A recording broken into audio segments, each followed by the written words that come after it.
Well, good morning, and I'm sitting here at a keyboard that I really don't know how to play very well.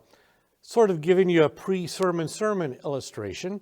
John Calvin, who I'm going to talk a lot about during the sermon, actually would not have wanted instruments like this played in worship.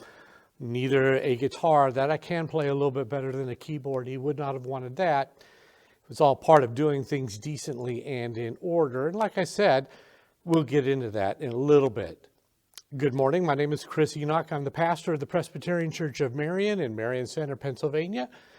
And I'm glad you're here to spend a little time with us this morning. I just really have one main announcement today, besides the fact that obviously I can't play the keyboard very well. Last Monday, May 10th, the session of the Presbyterian Church of Marion here in Marion Center voted to relax some of the in-person worship curbs that we've had over the past, since we reopened last June, but certainly since we shut down some 14 months ago.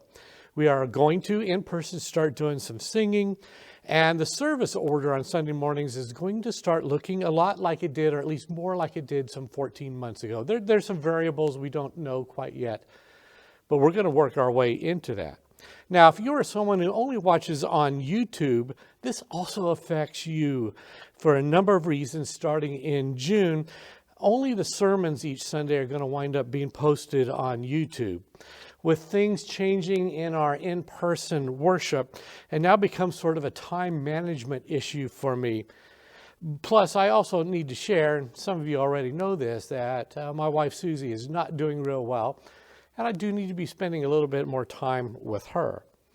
One last sort of a plug that's sort of along the same lines. Groups that historically have used the church during the week, they have slowly been moving back into using the church building again. Please know that this building, and particularly Fellowship Hall, is open to the community to use for events, for things you might have going on in your family or for the community. We are here for this community of Marion Center as a response to what God has done for us.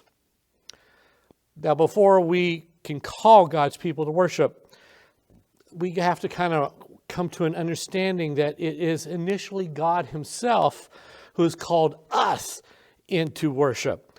It's only through this invitation that we are able to respond as his people to proclaim the excellence of him who has called us out of darkness into the marvelous light.